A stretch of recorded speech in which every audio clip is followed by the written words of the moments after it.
Welcome to Dollars and Cents with Freedman Financial, the home for financial advice in a language you can understand. Created by Marc Freedman of Freedman Financial, he and his team of certified financial planner professionals will discuss timely topics that help individuals and families make smart financial decisions. And now, get ready for this week's edition of Dollars and Cents with Freedman Financial. Welcome back to another edition of Dollars and Cents with Freedman Financial. My name is Marc Freedman. And I'm Marion Gilman. And we're here to provide you with some financial advice in a language you can understand. This week we're heading into the final month of 2024. And you know what that means? What does that mean? That means holidays. Yeah, there's lots of those. Wow, we just got finished with Thanksgiving, and now it's onward and upward. Yeah. Do you like Thanksgiving? I love Thanksgiving. Yeah. And how was your Thanksgiving? My Thanksgiving was fantastic. And the thing I like most about Thanksgiving is it's just about the food and Right. family and enjoying each, you just sit there. It's a very relaxing day, and you get to eat a lot of great food. Mm-hmm. At, Christmas, Hanukkah, all of those, it's the decoration and the presents, and it's just a lot more. So there's not as much focus on just enjoying each other's company. I was listening last week. They were talking about all the fixings and all the different types of foods we have for Thanksgiving. Right. And there was a report that said 35% of the population says that turkey is their least favorite part of Thanksgiving. And I don't know if I believe that. What do you think? I don't know. I mean, I have to say, probably the pies are my favorite. Well, you make them, right? I do. Yeah, you make all the pies. I was actually listening on the radio. I was with Laura this week, and the question was, given your choice, which would you prefer, pumpkin pie or sweet potato pie? And? I said neither. I wouldn't want either of those pies. Who likes those kinds of pies? Not me. I am not a fan at all. As a matter of fact, I don't make pumpkin pie anymore because nobody actually ate it in my eats house. that pie? I mean, the fruit pies, blueberry pie, apple pie, those types of, those are pies. Boston cream pie even. But pumpkin and sweet potato pie? Wait a minute, Boston cream pie isn't really a pie. No, I know, but it's... It's more of a cake. You're I don't know absolutely how right. they can call it a pie. Yeah. But anyways, they do call it a pie. Yeah, but they call it a pie. So I like apple pie. You like I'm your a pies. Traditionalist. What can I tell you? Well, it's okay. I usually am too full by the time dessert comes around that I don't end up eating any of it. And we end up having so much dessert for Thanksgiving. Well, my motto, Mark. I told you at the ice cream. Oh, that's right. You told me at the ice cream social. Social, right. What's the motto? The motto is, life is uncertain, eat dessert first.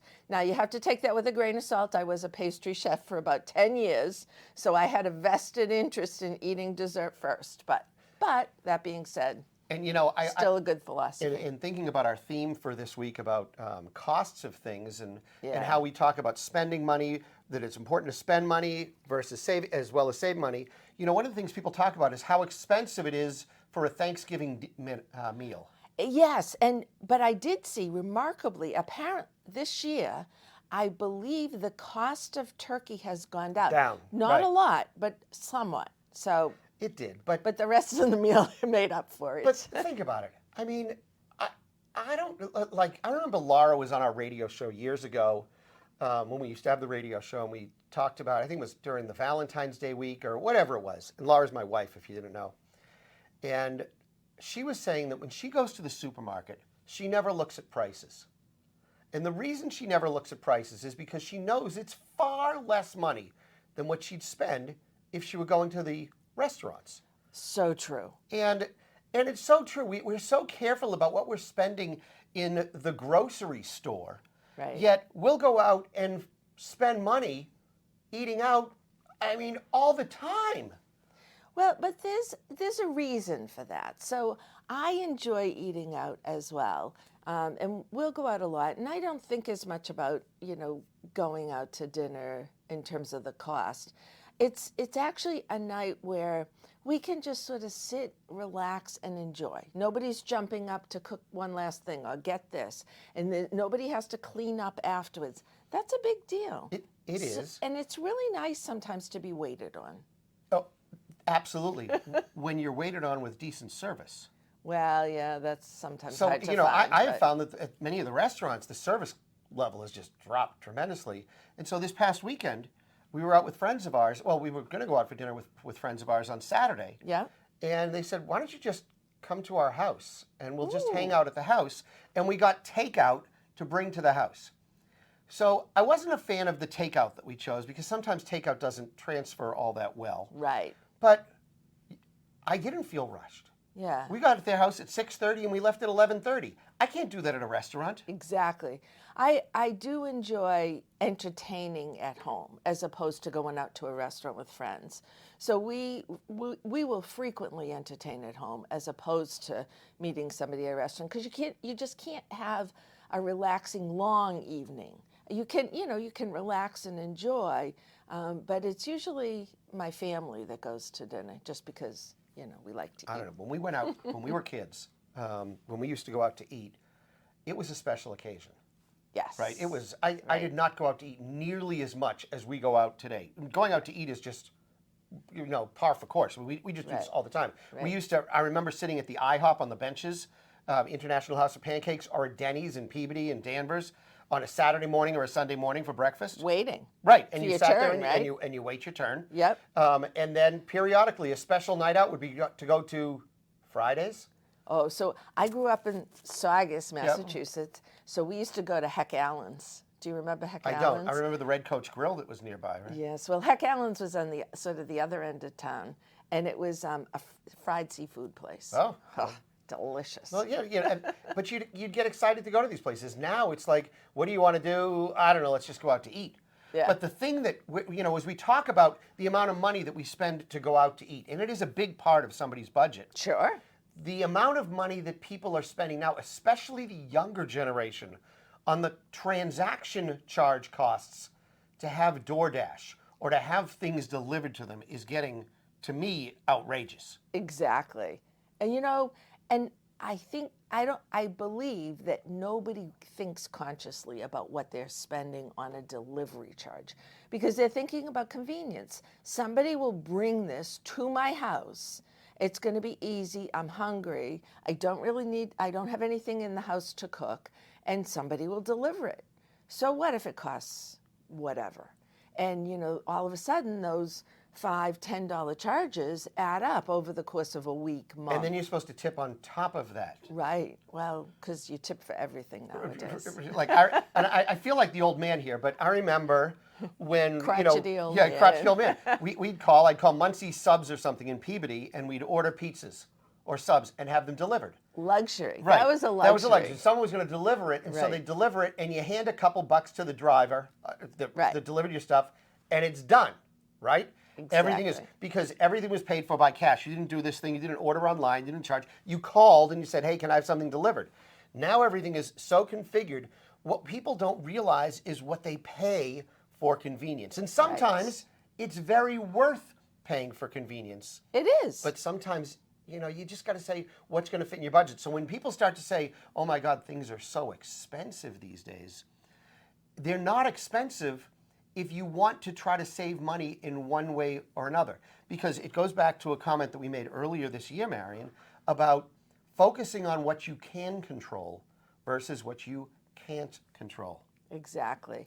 And you make you can control your spending. You make a conscious decision to spend. And, I know a lot of people will say, oh, I need to go on a budget, or I need to cut back, I need to do this. And if you cut back on just some of those extraneous charges, I know, Mark, you always use the example of bank ATM fees as well. Oh my God, what kids pay for that is insane. And nobody thinks about it. You take money out at a different bank, and you might pay a $3 fee to take out $10, which is insane. It was ridiculous. All right, so there are things that I know I spend frivolously on, and that's okay. And then there's other things that I refuse to spend money on. And I think we're all like that. We talk about this in our office all the time. Yes. So one of the things that I think nothing about spending money on is eating out. I will go to the nicest steakhouses, the nicest places, and dinner's on me. I'll pay for it. I absolutely love doing that. And, you're talking significant dollars, especially when you go to nice steakhouses, nice places, etc. Sure. However, here's where I'm the cheapest person in the world. Movie theaters. I refuse to pay for popcorn and candy and drinks at the movie theater because I think it's the biggest overpriced, ridiculous things. So I always was brought up when I was a kid. We used to go to CVS or Walgreens or Little Peach back then, and we would all get Little Peach. Remember Little Peach? Yes, I do. Little Peach or Cumberland Farms, Right. and we'd go and get candy beforehand, and we'd hide it in our pockets and all that kind of stuff, because I refused to pay for candy. How about you, Mary? What is something that you spend money on, but that you're really cheap on something else? Well, you know what I spend money on. I spend money on wine. I love good wine, and I never hesitate to buy good wine. But the wine that you buy good wine for home, right? Correct, yeah. And so that's probably where I'm cheapest, I would say, when you think about it, because I will not, I do buy glasses of wine in a restaurant, and very frequently those glasses of wine cost as much as the whole bottle does. Because Right, we usually recognize you recognize the name of the wine. Right. Well, coming from the restaurant business, and both of us were in Yes, that food exactly, service business, yeah. we know that a general bottle of wine that you buy in a restaurant is probably 3 to 4 times the price of what you pay for it in the liquor store. And I rarely will buy a bottle of wine that I know is marked up 3 times in a restaurant. It just grates on me. I'll buy a glass only because I want a glass of wine with my meal, but those overpriced markups are just really. So what's something else that you spend money on that you think nothing of, that you'll overspend? You won't even think anything of it, whatever the cost is. My son, that's the worst thing too. And you know something? He will call me up and say, "Oh, Mom, I really want." And by the way, my son is 37, and he doesn't need me to buy him stuff. However, I will. He'll say, "Oh, for Christmas, I really want this." Whatever. He has this thing about, sport jackets. Loves all these different sport jackets. Now, me, I would think twice if it's not something that I'm going to wear to work or a special occasion. I think twice about paying that much money for something that, is really not, as far as I'm concerned, not worth it, because a lot of the quality of the fabrics and stuff aren't even worth paying that much money for. So. But yeah, he asked me to do it, and I'll do it. I was always brought up that you don't buy anything if it's not on sale, and that was my mother's thing. You only buy it, and for I think my entire childhood, I was only allowed to spend $20 for a pair of jeans. If it was more than that, forget it.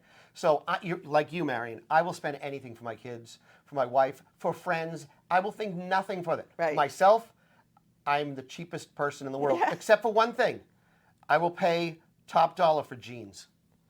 Now, see, that's something that again, I'll buy nice jeans, but those $400 and $500 jeans. Oh, I'm not spending $400 or $500 Never. for jeans. Maybe $200, Okay. $300 for jeans. I've never spent $300. No, I have, but Maybe. But one of the things that I was reading, and I forget, this was a person who it's got to go back to the 1700s, I think, when they signed the Declaration of Independence. I forget which person it was, so I don't want to name it, but they said it's just as important to spend money as it is to save money. And I think that's one of the things that we do as financial planners, Marion, is we work with our clients to find out what is that equilibrium looking like. How do we allow our clients to continue to spend on things that they want, Right. but also save for the future? And then once they've reached that point where they've saved their money, they've retired, how do you continue to feel comfortable about saving, knowing full well there isn't a paycheck coming in all the time, but you're actually using the money that you've accumulated? Right, because so many people will leave significant legacies to their heirs, whether that was their expectation or not, simply because they've been used to a frugal lifestyle. Now they've built up all these resources, and they hesitate to spend it on things that might make their life a little more enjoyable. Right. So we try to encourage you to do that, because you can't take it with you. And honestly, your heirs will likely be wealthier than you ever Think about what they'll expected them to inherit. be. Exactly. I mean, how much did you inherit from your parents or grandparents' house? Your Right. children are likely to receive a significant amount of money just from the house alone, let alone your Exactly. 401k and your other Right. savings and money that you have. And you have to think to yourself, hopefully at that point they don't even need it. Hopefully the kids are older and they've accumulated assets on their own, and they might not even need your money, and they'd love to see you enjoy it. That's right. And so our message to you as we approach this holiday season, give a little bit more money. Spend a little bit more. Be generous to your children. think about experiences. Do things that are fun with everybody. I don't care whether it's going out to eat, going to the theater, going for a hike, going to the amusement park, going to a show, whatever it is. Find stuff that you can get people together and enjoy your time with one another and splurge a little, even if it's more than you expected to pay. Absolutely. And Great idea. So if now's the time to get serious about your financial planning and investment management needs, we're here to provide you financial advice in a language you can understand. Give our office a call, 978-531-8108. That's 978-531-8108. Or visit us on the World Wide Web at freedmanfinancial.com. That's Freedman. 2 E's and a D. Financial.com. You want to get our newsletter? Go to the bottom of any page, put in your name and your email address, and you'll join the 7,500 other subscribers that get our newsletter every Friday, 10:30 in the morning, right into your inbox.